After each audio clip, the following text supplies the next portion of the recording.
a parent has children and those are their children, but what they don't realize is that when you send them through those school doors, that the state assumes Right. responsibility over your children and can make decisions in your absence. So you talked about how schools are doing a great job because oftentimes people will look at the public school system and they're like, oh, public schools are failing miserably. Mhm. They're doing such a terrible job. And I used to think that. And now, as we've dug so much deeper into what's actually happening in the public schools, like you, I have realized, and Garrett has realized, oh, no, no, no, they're not Right. failing. They are succeeding Mhm. far beyond probably what they ever imagined Yes. that they could. They Yes. are very successful. Mhm. Talk about that for a minute.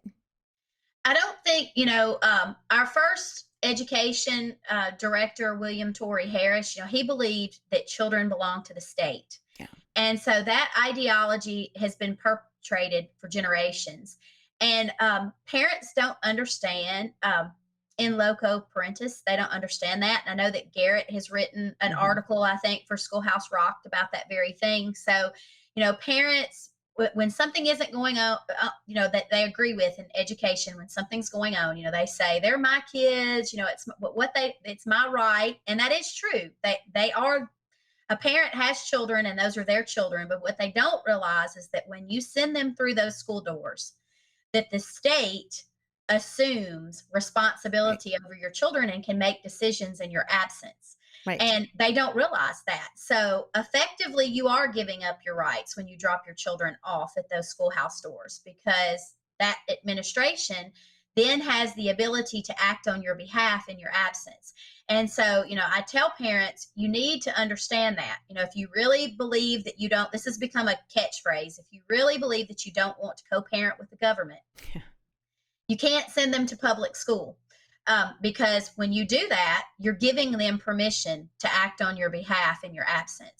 And I think a lot of parents don't understand that. They have no idea that that even exists. And Yeah. so, it's good to get that information out there because it arms parents with the ability to make better decisions when we know.